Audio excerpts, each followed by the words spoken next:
Hello again, everyone, and welcome to our combined faith formation classes, the Agape Class and the Young Men's Bible Class, two of our larger adult classes here at First Presbyterian Church, located at 617 North Elm Street at Fisher Park, just north of downtown Greensboro. I'm Lane Ridenhour, and I would like to thank you for joining us today, and we welcome you as we gather for worship and study on this, the fourth Sunday after Epiphany, Sunday, January 30th. Our Sunday school teacher, Professor Sandie Gravett, is continuing her series of talks on the subject of light, as seen in both the Old and the New Testament. Sandie will join us in just a few moments. We're grateful that her presentation is on tape, as for the last 2 weeks we've been unable to gather in person due to snow and ice. This morning, our pastoral resident, Rachel Fitch, is preaching at our 9 o'clock Rejoice service and our 11 o'clock Sanctuary service. And one of our lectionary readings this morning is from the book of Jeremiah, chapter 1, verses 4 through 10, where God asks Jeremiah to be his prophet. And Jeremiah says, "Lord, I'm far too young and I don't know how to speak." Well, God reaches down and touches Jeremiah on the lips and says, "Now I've put my words into your mouth." And that's the inspiration for our choice of a hymn this morning. "Lord, speak to me that I may speak." It was written around 1869 by Frances Havergal. She was the daughter of an Anglican minister, and she was quite scholarly. She spoke several modern languages, but she was also fluent in Hebrew and Greek. She was one of several women hymn writers that came to prominence in the late 18th century. In the simplest of terms, this hymn, "Lord, Speak to Me," is a prayer, a personal prayer in two directions, one for a full and energetic life, and the other for the surrender of that life in worship and study. Ms. Havergal was also the writer of about 50 other hymns, including "Take My Life and Let It Be Consecrated, Lord, to Thee." As always, I'll put the words up on the screen for you and invite you to sing along with me. "Lord, speak to me that I may speak."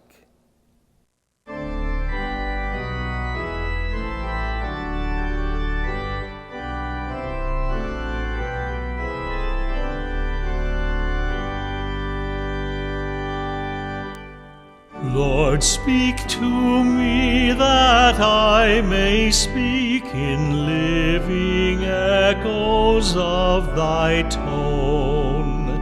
As thou hast sought, so let me seek thy erring children, lost and alone.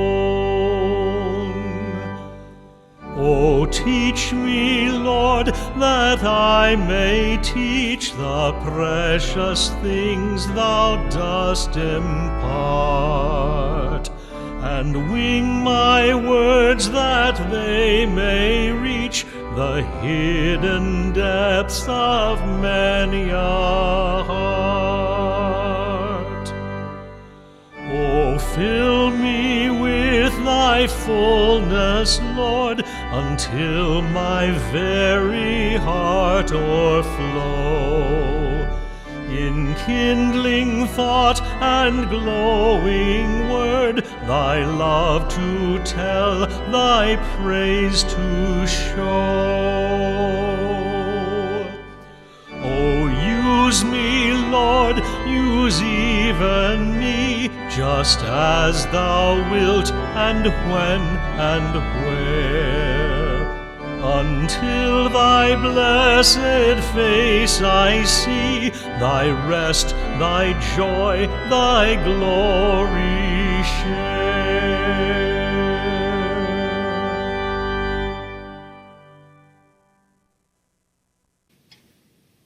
In our series on light during this season of Epiphany, you knew we would eventually find our way into the New Testament. This week, we have arrived. An obvious place to begin is with one of the most famous sayings of Jesus, one that shows up in the Gospel of John: "I am the light of the world." While you might anticipate that I would be drawn to doing a thoroughgoing theological investigation of this statement, that is not the direction I find the most intriguing. Instead, I want us to explore Jesus' pronouncement in its larger context.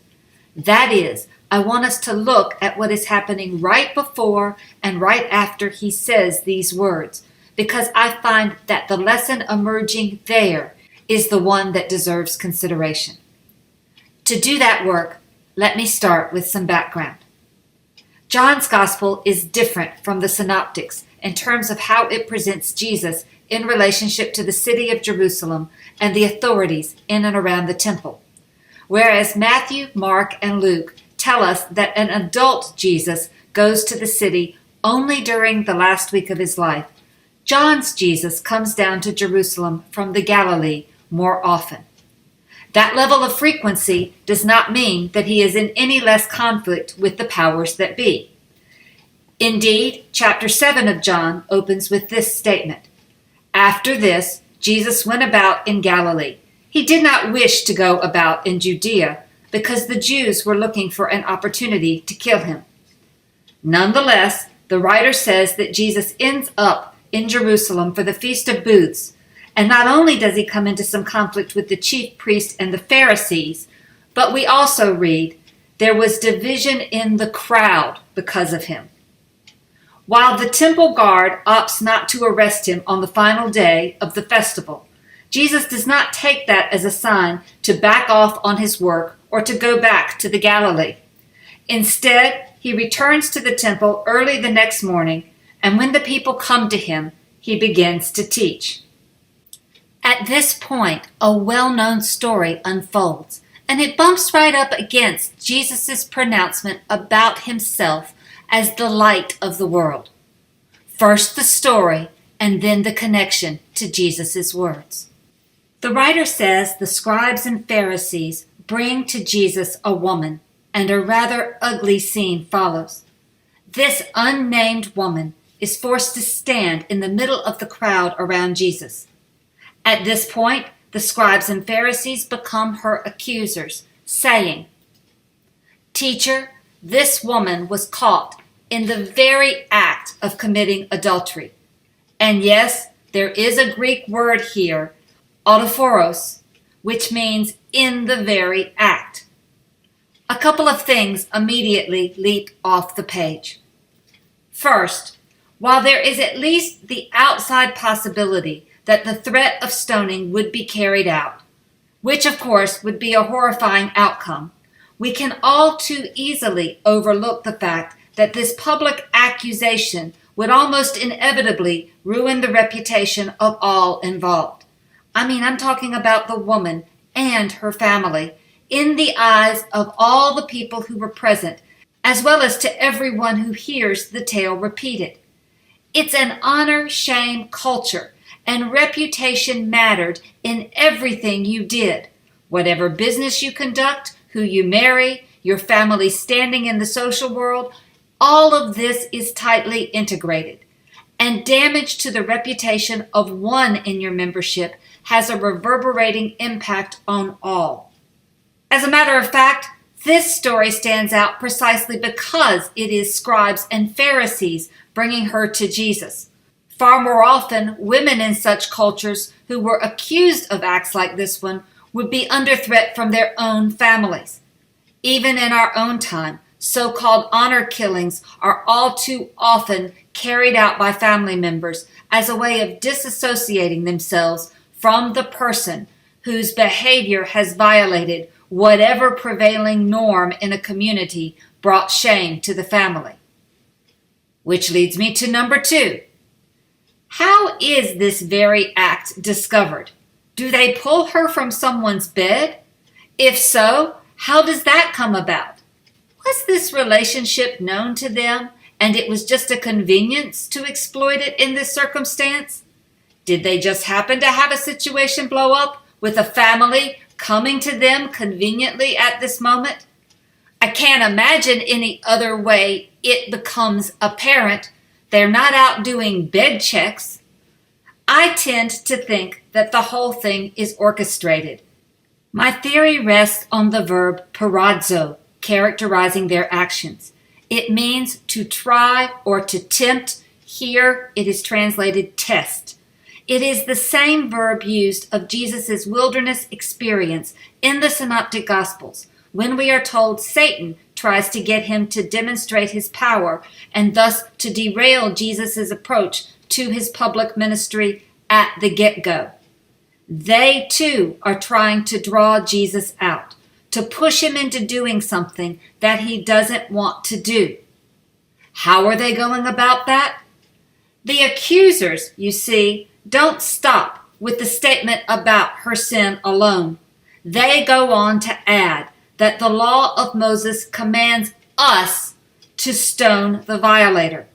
And then they put the question to him, "What say you?" As readers, we are meant to feel the urgency and the intensity of the moment.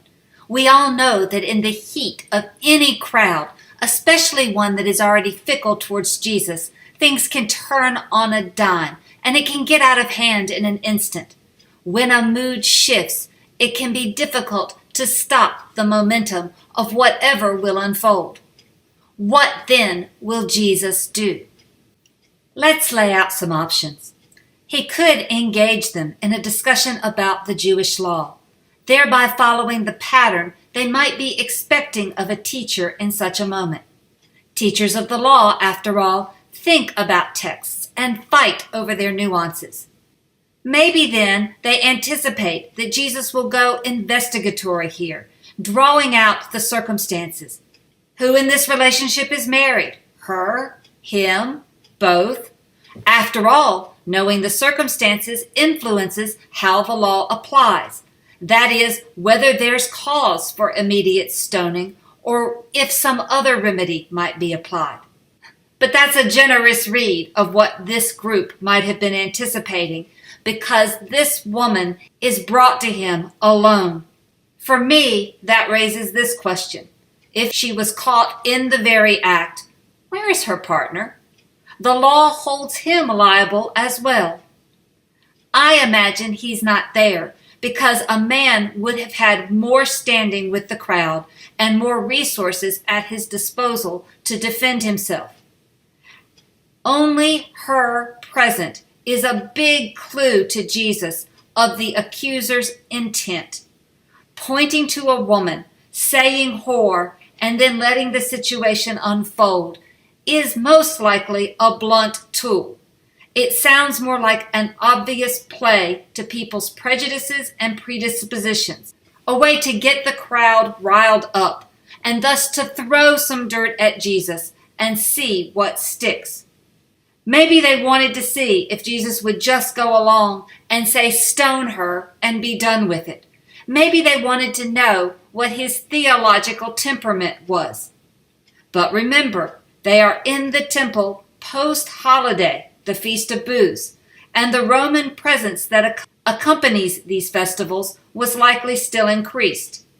If he went to that solution and violence were to ensue, surely the Romans would intervene, and that would put Jesus crossways with the Roman authorities, who were the sole legal powers capable of enacting such a sentence. An execution in public in broad daylight at the temple would be inciting trouble, and it would cause a whole different kind of storm to come down on Jesus. Maybe that's what they wanted.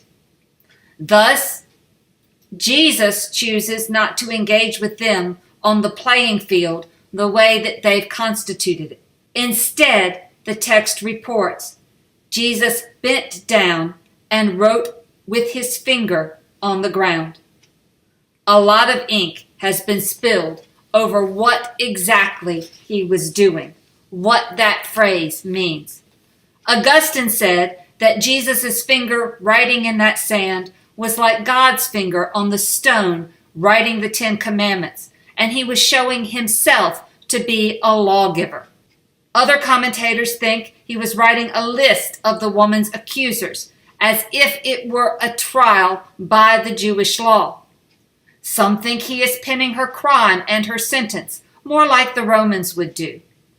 People have speculated he is making a list of the sins of the ones who are bringing the accusations. And a few commentators suggest he was drawing attention away from her, perhaps because she was in a state of disarray, and putting the focus on himself instead. I could keep going, but this is a good sample of options. What we do know is this. Jesus tells them, "Let any one among you who is without sin be the first to throw a stone at her." That is, if you're going to take her life for a sin, then you need to be sure that you, yourself, are in the position to pass such a judgment. Things come to a quick conclusion at this point. The accusers melt away and the situation de-escalates, leaving the woman alone with Jesus. Now we get to the fun part. The writer tells us that Jesus stands up. This is notable because most paintings have her on the ground when the text clearly says she's standing. And he asks her face to face, if you will, "Woman, where are they? Has no one condemned you?" After she replies, "No one, sir," he then adds, "Neither do I condemn you. Go your way, and from now on, do not sin again." The story then is concluded, and the next verse shifts us to a statement Jesus makes to some Pharisees. Again, Jesus spoke to them, saying, "I am the light of the world. Whoever follows me will never walk in darkness, but will have the light of life." Are we transported to a completely separate scene? Many people would have to say absolutely. I mean, who are this them that has all of a sudden shown up? Indeed, some ancient manuscripts do not even have the story of the woman caught in adultery in John at all. I don't want to go down that text history road, but I will say this, that whether the writer of John or some subsequent editor put this story right where we have it, the tradition passes the Gospel of John on to us with it where it is. And it's a good fit, I think, when we consider it. In the scene with the woman, what those accusers did was attempted to bring an individual's moral failure to the light of day. Now, for sure, it is not that there was no moral failing. The adultery was never in question. Not even the woman herself makes any attempt to say that the charge they bring is untrue. Jesus accepts that this charge is true. And it's not that adultery isn't a problem. It is. It is typically a behavior that is surrounded by secrets and lies, and it causes pain in intimate relationships and in families. But what they were seeking, supposedly as a consequence for her sin, was public humiliation at best and her death at worst. What Jesus does when confronted with that sin is quite different. He too, you see, shines light on her behavior, as we saw previously in direct conversation with her and her alone. He lets her know that no one, not even him, is accusing her, but neither does he absolve her. Rather, he tells her, "Go and sin no more." And he is not simply instructing her to quit being in an adulterous relationship.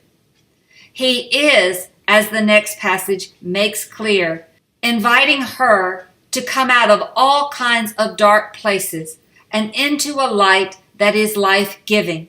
She is being offered the chance to recognize where her decisions have landed her and hopefully to opt to live differently. It is not unlike the kind of radical forgiveness C.S. Lewis describes when he writes, "Real forgiveness means looking steadily at the sin that is left over without any excuse after all allowances have been made, and seeing it in all its horror, dirt, meanness, and malice, and nevertheless being wholly reconciled to the person who has done it. Even as you let that idea sink in, I can almost hear someone saying, "But she's done nothing to Jesus. What does he have to forgive? What about her accountability to those persons she has harmed?" Let's think about that. We should recognize that even though she survives this encounter, there is no easy path ahead for her. Do you think there will be no fallout from the events of that morning? As I have said previously, people now know what was secret has come to light, and everyone involved, everyone who has been damaged, is going to have to figure out a way to move forward. It will be no small effort, and she will have to be accountable to those she has hurt if she is going to put her life back together. Taking responsibility for the ways in which our actions have wreaked havoc and making the kinds of changes to ensure we go down a different road in the future is challenging in any circumstance. We all know that. We have all hurt or done damage to people that we care about. And we know that the possibility of apologizing in a meaningful way and the possibility of making real and lasting change moving forward increases exponentially when everything is out in the open and there are no more secrets or lies. Writer and historian Tim Tyson puts it simply, if there is to be reconciliation, first there must be truth. Sinning no more for her thus means not simply taking what Jesus offers that morning, but doing the hard work of starting to live authentically and honestly with the people in her life. It is not only a change then for her, but for everyone around her as well. Thus, while we may begin to understand how that possibility of being in the light works for her, we still have to ask another question. What about the accusers? Jesus is saying, "I am the light of the world." Aren't they being asked to recognize something about that light and their need for it as well? It's easy for us to dislike them. In fact, the writer of the gospel presents them as villains, and not just here. But in this story, they are every bit as much us as the reader. They are supposed to be moral guardians of the law, and yet they took that role and made it not about God and God's relationship to the people, but about themselves. They were willing to incite community hatred and possibly even kill someone to advance a case against Jesus, who was daring to show them a different way. They felt it necessary to win over the crowds whom they depended on to cling to their position. In this way, they're presented as cloaking themselves in righteousness and truth, all the while hiding their baser motives. And the way they do so is familiar to most of us. Even as children, we know how to deflect blame when someone highlights our weaknesses and avoid the glare of our own failings. We point the finger at someone else. It is not altogether unlike what we now call whataboutism, which has infested our political conversations. But Jesus is not going to let us get away with that. Jesus is not going to let these accusers avoid the light. Go back to the scene. He challenges them. Let anyone among you who is without sin be the first to throw a stone at her. If the light is going to shine on one like her, he is saying, it is going to shine on everybody. His actions, however, are not geared towards humiliating them, bringing each thing that they might have done out into the open. Rather, Jesus is teaching them about judgment. He's telling them it's wrong to stand in God's temple early in the morning on the day after a great festival and to try to judge someone when you know what you are doing is not really about the woman you had brought before us all. He is letting them know that he sees them, and he is aware that they are trying to trap him into saying or doing something that might turn those who are hungry for what he is offering against coming to him. And not coincidentally, they are doing so by suggesting doing harm to a person who is more in need of healing as a way to achieve that end. How like many people's experience of the church is that. Thus, look at what they do when the scene shifts. They go away one by one, beginning with the elders, leaving Jesus alone with the woman. We all know, however, they don't stay gone. The chapter even has some of them coming back and a series of lessons where he's teaching these people who are supposed to know something about the law, but is always being met with confusion. They don't understand what he means about what is true, about being someone who's not judging. They don't get what he's saying about his own death, and they do not grasp what it means to be a disciple of God's word, much less a child of Abraham. They have no clue because their minds are fixed on what they think they know and on what he calls the ways of the flesh or on human standards. Again, if the light is pointing at us, how like us and how like the church is that? Still, the writer of John is going to show Jesus talking about walking in this light again and again and again.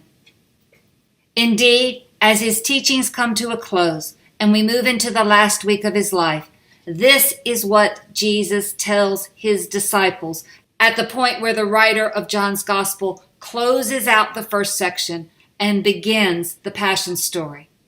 He has Jesus saying, "I have come as light into the world, so that everyone who believes in me should not remain in the darkness. I do not judge anyone who hears my words and does not keep them, for I came not to judge the world, but to save the world." Light, then, for Jesus is all about salvation. And salvation is, of course, all about love. God's love for us and our love for one another. That's the core of the gospel message.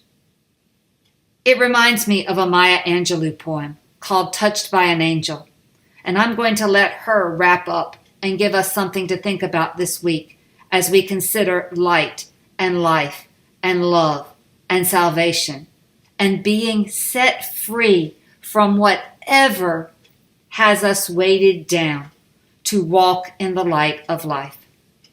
She writes, "We, unaccustomed to courage, exiles from delight, live coiled in shells of loneliness until love leaves its high, holy temple and comes into our sight to liberate us into life. Love arrives, and in its train come ecstasies, old memories of pleasure, ancient histories of pain. Yet if we are bold, love strikes away the chains of fear from our souls. We are weaned from our timidity. In the flush of love's light, we dare be brave. And suddenly we see that love costs all we are and will ever be. Yet it is only love which sets us free." Thank you for your attention, and I look forward to continuing this series on light next week.